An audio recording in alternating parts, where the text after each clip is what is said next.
Hello, my name is Shahriari, and this is a lecture in a series of lectures on introductory combinatorics based on my book, An Invitation to Combinatorics. The subject of this lecture is Dilworth's theorem, which is a theorem about partially ordered sets, posets.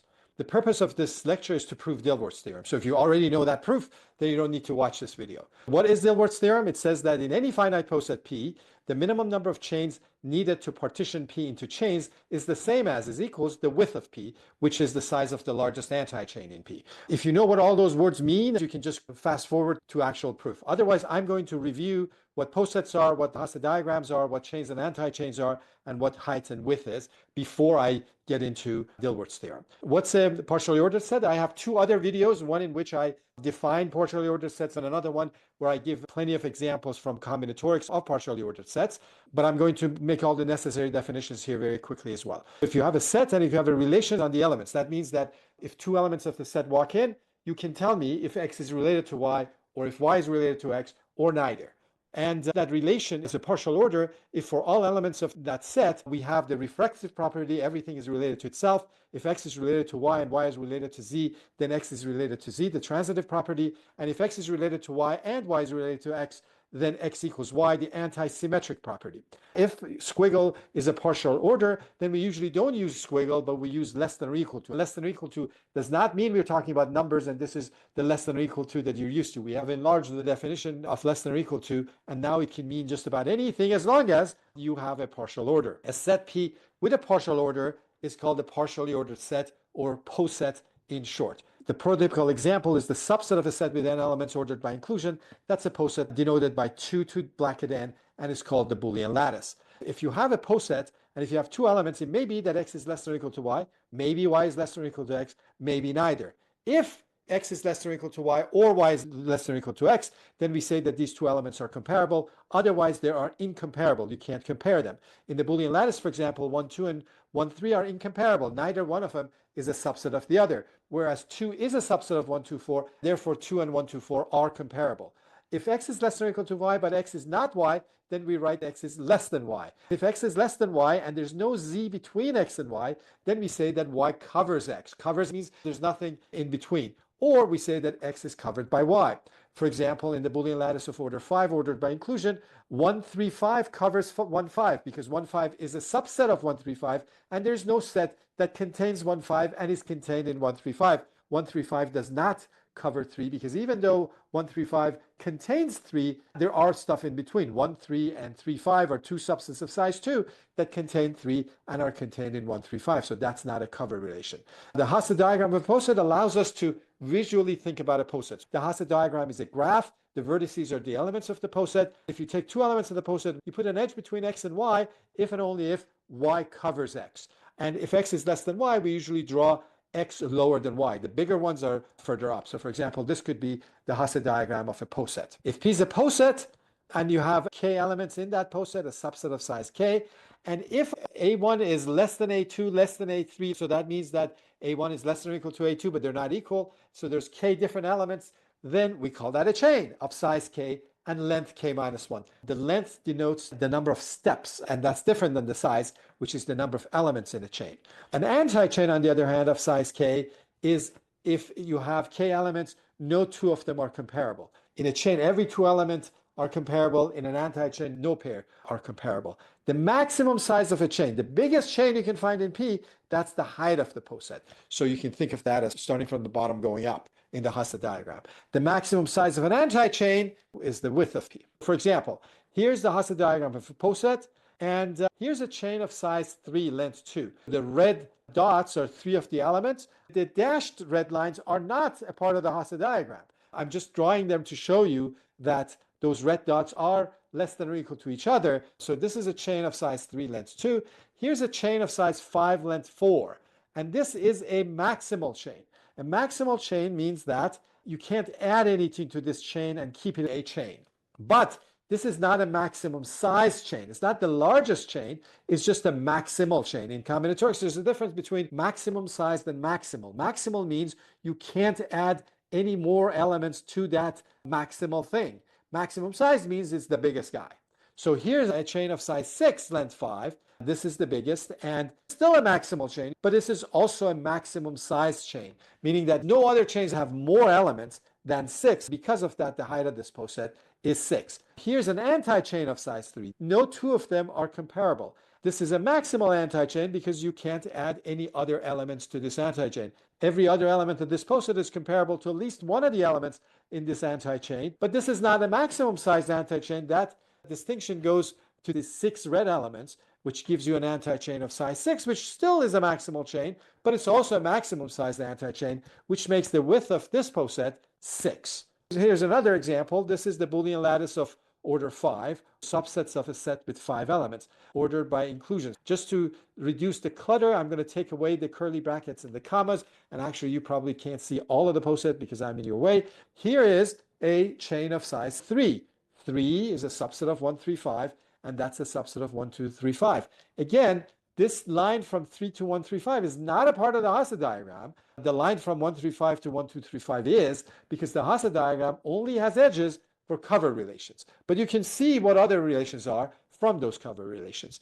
And here's a skipless chain of size 4. When we say skipless, it means that it doesn't skip. They're all cover relations. But this guy is not maximal or maximum sized because we can add things to it. For example, we can add the empty set on 1, 2, 3, 4, 5, and now we'll get a maximum sized chain. The height of this poset is also 6. This is also a maximal chain. In the Boolean lattice, actually, maximal chains are the same as maximum size chains. Here is a maximal anti-chain. The subset 1, 2, the subset 1, 3, the subset 2, 3, 1, 4, 5, 2, 4, 5, and 3, 4, 5. Those 6 elements form an anti-chain. No 2 elements in that subset are subsets of each other. They are maximal in the sense that you can't add any more subsets to this collection because every other subset either contains one of these or contained in one of them. And here's a bigger anti-chain. In fact, this is the maximum sized anti-chain, and the number of elements in it, 10, gives you the width of this poset. Now we want to talk about partitioning our poset into chains. Here's a chain, a long chain, a maximal chain. Here's another one. Here's another one. And we can just continue. And now I've put every element of this poset into a chain. I have a partition of all the elements of my poset into chains. And if I strengthen those out, then this is what I get. This is actually something called the symmetric chain decomposition of this poset. These chains are symmetric with respect to the middle. They start as far below as they end up on top. But what do I have here? I've partitioned the Boolean lattice of order 5 into 10 chains. I use 10 chains to put every element of the Boolean lattice in one of those chains. And I've also have an anti-chain of size 10. I have 2 questions. Can we use fewer chains? I use 10. Of course, I could use more. I could break up some of these chains and make more chains if I wanted to. But can I use fewer chains? And is there a bigger anti-chain than 10? Those are the 2 questions that I want to answer. The answer to those 2 questions is actually not that hard because of the following insight. The key insight is the following. If you have 2 elements of an anti-chain, they can't be on the same chain. Of course, because they're in an anti-chain, they're incomparable. And if they're incomparable, they can't be in a chain, because if they were in a chain, then they would be incomparable. That's the key thing to notice. It's not very profound, but it actually gives us something called weak duality. So the number of chains that I need to partition the poset is always greater or equal to the number of elements of any anti-chain. The minimum number of chains that's in a partition of a poset into chains is greater or equal to the size of the largest anti-chain. That's what comes from this relatively trivial insight. This gives us the following weak duality theorem, a reminiscence of weak duality in linear programming. If you have a finite poset, let's assume that by luck, by hook or crook, you actually partitioned your poset into M chains, and you found an anti-chain of size M. So M is the same in both. You have this poset, you're wondering how many chains do I need to partition it? You're also wondering how big the biggest anti-chain is, what's the width of this poset? You saw that, okay, I can partition it into M chains, and I have an anti-chain of size M. What does that tell us? We know that the minimum number of chains needed is greater or equal to the size of an anti-chain. Because we have an anti-chain of size M, we know that we need at least M chains, but we found M chains already, so we can't do any less. That M must be the minimum number of chains. And vice versa, that M is also the size of the largest anti-chain. Because if the anti-chain was larger, then we would have needed more chains. So our conclusion is that the minimum number of chains needed to partition P equals the width of P equals M. Just from that insight that two elements of an antichain can't be in the same chain, we get the result that if a poset walks through the door, and if you look around and you can partition it into 47 chains, and if you can find an antichain of size 47, then you know that you found the largest antichain, and you know that you found a minimum number of chains to cover the poset. Dilworth's theorem is strong duality. It actually says this always happens. It's not like you have to be lucky to find those chain partitions and an antichain that have the same size. That always happens. Robert Dilworth was a professor at Caltech, 30 miles down the road from here, and he proved this theorem in 1950, that if you've got any finite poset, then the minimum number of chains needed to partition P is exactly equal to the width of P. That's Dilworth's theorem. And this is a remarkable theorem with lots of uses. It's remarkable because it doesn't have any hypotheses. It applies to any finite poset. It's not like we've got layers and layers of hypotheses before we get to a conclusion. Those theorems are keepers. Those are theorems that you want to keep. And our purpose now is to prove that theorem. There's many proofs of this theorem. The proof that I want to give is a proof by Fred Galvin from 1994 that I think is a delight, and I hope that you will enjoy it. I have a poset. I don't know how many chains I need to partition it. Let me call that C of P, the minimum number of chains I need to partition P. And M is the width of P, and I want to show these two numbers are the same. From weak duality, the number of chains that I need is greater or equal to M. That's not really profound. Because two elements of an antichain cannot be in the same chain, the number of chains I need is at least as big as the width of P. What I need to do is to show you that I can actually partition P into M chains. M is the width. I need to be able to show you that M is enough. I can find M chains that partition the poset. What I'm going to do is induct on the size of P. This is a strong induction. If we first check a base case, if the number of elements in the poset is 1, then the width is 1, the number of chains needed is 1, theorem is true. Let's say the number of elements is greater than 1, and assume that we've already proved the theorem for smaller size posets. What we're going to say is that I want to prove a theorem for this poset that walked through the door, but I'm assuming that I've already proved it for all posets smaller in size. And so if I ever see a poset that has fewer elements than P, I can assume that Dilworth's theorem is true. And Dilworth's theorem doesn't have that many hypotheses, so I can apply it right away. So M is the width of P, and I'm to show that M chains suffice to partition P. I need M chains. And I'm inducting on the size of P. So I'm going to pick one of the elements of P, and that's going to be a maximal element of P. So what does that mean? That means that there's nothing above it. There's no y above x. And that's possible because this is a finite poset. There are no infinite chains going up to infinity. At some point, you'll have to stop. There's something on top. There might be plenty, but just pick an element that's a maximal element of the poset. Now, consider the poset you get by throwing that guy out. You keep everything except that one guy. Well, that's a smaller poset. And I don't know what its width is. Let me call the width of it n. So n would be the size of the largest antichain. Now, what could be the possibilities for n? N could be 1 less than m. It could be that x, the guy that you threw out, was really crucial for making an antichain of size m for P. That any antichain of size m that you had in P had x in it. So now that you've taken x out, you can't make those antichains anymore. You have m minus 1. But it might be that the size of the largest antichain didn't really change. You took this x out, that messed up some of the antichains of size m, but there were others of size m. Those are the only possibilities. Nothing else could happen. By the inductive hypothesis, because P prime is smaller than P, P prime can be partitioned into n disjoint chains. Not m, n, because n is the width of P prime, and that's what Dilworth's theorem tells us, that you can partition a poset into as many chains as its width. Here are the chains, C1, C2 through Cn. These are pairwise disjoint chains in P prime. Now, case 1 is actually very easy.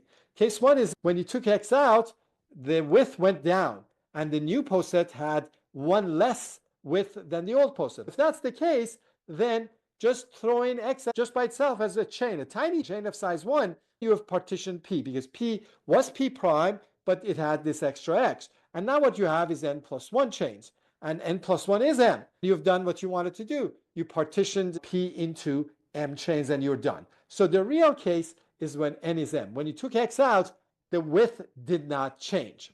So in case 2, the width of P prime and width of P are the same, and P prime, the guy without the x, has been decomposed into n chains, and X is a maximal element of P that we have thrown out.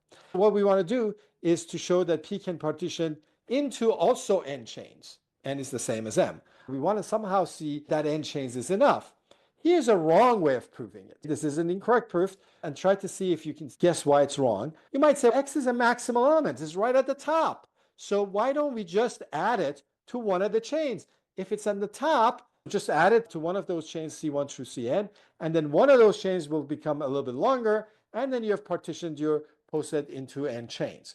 This does not work. It could work, but it might not work, because while X is maximal, it might not be related to the top element of any of those chains. For example, the picture could be something like this. So your chains could be of the form the B, C, D, E chain, and X is on the side. There's nothing above it, but it's not sitting above the top guy of that chain. So this proof will not work. We need something more, and that's the clever part of this proof, because we need to rewire what we have. We can't just take those chains and somehow add X to them. It won't work. In fact, we have to use induction again. We have P prime, which is what we got by throwing X away, and we have partitioned that into n chains.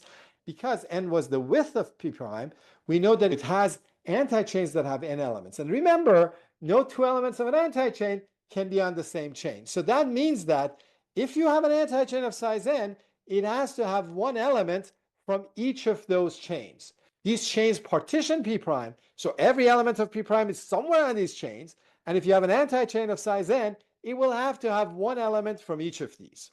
I'm going to define A1, A2, A3, A4, all the way till AN. So for I between 1 and n, I'm going to define what A sub I is. The definition is a little bit odd, so you have to bear with me to understand what this is. AI is going to be the maximal element in the ith chain, so A1 in the first chain, A2 in the second chain, not just the maximal element, but the maximal element in CI that belongs to an n-element anti-chain of P prime. So what does that mean? That means I go to chain C1 and I start from the top, at the top guy of that chain. And I ask it, are you part of an n-element anti-chain of P prime? Are you or not? If it says yes, then that's A1. If it says no, I say, I don't care about you. Then I go down to the next guy down and I ask them, are you an element of an n-element anti-chain of P prime? If the answer is yes, I pick them as A1. I keep going down the chain. I ask everyone if they're part of an n-element anti-chain of P prime. And the first one who says yes, she's going to be my A1, A2, A3. So each one of these have the distinction that in their chain, nothing above them is a part of an n-element anti-chain. Every chain I'll get a yes sometime, because P prime has some anti-chain of size n, and that anti-chain of size n will have one element in each of these chains. So in all of these chains, there's at least one element that will say yes, but maybe all of them will say yes. Who knows? What I'm going to pick is the highest one that says yes to me. And the question I'm going to ask him again is, do you belong to an anti-chain of P prime that has n elements? So that's what the A's are. Now, my first claim is that these guys themselves form an n-element anti-chain. You might say, isn't that how we pick them? We pick them by saying that each one of them is an element of some n-element anti-chain. But that doesn't guarantee to us that putting them together, they're an anti-chain. And here's the argument. So maybe they're not an anti-chain. So this is a proof by contradiction. Assume one of them, AI, is less than AJ. They can't be equal because they're in different chains. So let's say that AI is less than AJ. Now, AJ, the higher guy itself, was chosen because it answered yes to my question. So AJ is part of an n-element anti-chain. So that n-element anti-chain has to have some element in CI, the chain that contains AI. And that element, let's call it D. So the n-element anti-chain, which AJ is a part of, has an element D in CI. Could that element be above AI? No, because AI was the maximal element that was a part of an n-element anti-chain. So D can't be up there, so D is down here. But if D is down there, then D is less than AI, and AI is less than AJ. And that's a contradiction, because it would say that D and AJ are comparable, and yet they're supposed to be in the same anti-chain. So think about this proof for a second. I'm using the definition of AI and AJ very much. I'm not done, but I'm close. I'm getting there. So we're still in the case where the width of P and P prime are the same, and we're trying to construct n chains that cover P. And we've covered P prime with n chains, C1, C2 through Cn, and we have picked these A's on them. Each A was the maximal element in that chain that's a part of an n-element antichain. We showed that these guys are an antichain. And in fact, it's a maximum size antichain because it has n elements and the width of P prime was n. And in fact, it's a maximum antichain in P as well because P also has the same width. Now, what happens if we bring X in? We're a maximum sized antichain. So that means X has to be comparable to at least one of them, because if it wasn't, then you would add it on and you would get an antichain of size n plus 1. So let's say that it's related to AI. Now, X has to be greater than AI. It's not equal to AI because it's not in P prime. It has to be greater than AI because X was originally chosen to be a maximal element of P. There was nothing above it. So X has to be above AI. Now we're going to take K to be X together with all the elements of CI that are less than or equal to AI. AI is also in K, but nothing above AI is in K. That's going to be about our chain K, and that's a chain in P. It's not a chain in P prime because X is not in P prime, but it is a chain in P. Now, I'm going to look at P, take away K. So forget about K, and I'm going to ask, what's the width of that? Could that have an n-element antichain? And the answer is no, it can't, because the way I picked AI. If what remains also had an element antichain, then it would have had to have an element in every one of those n chains, including this remaining part of CI. But if it had an element there, then there would be an element above AI that was a part of an element antichain. This proof is just beautiful.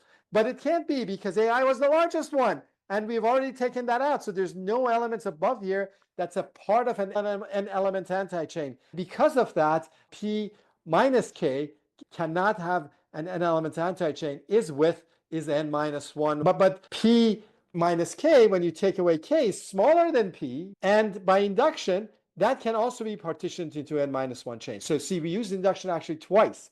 Once for P prime, but that chain partition is not the one that's helpful. This is the one that's helpful. When you take K away, it can be partitioned into n minus 1 chains because the width of P taking away K is n minus 1. And this n minus 1 chains together with K give you n chains that partition all of P, and the proof is complete. You might want to go through this proof a couple of times to make it your own, but this is a really beautiful proof of Fred Galvin of Dilworth's theorem. This is the end of this lecture. Keep hydrated at all times. Like my video and subscribe to my channel if you want to be subjected to videos on undergraduate math in your feed. And I will see you at the next lecture.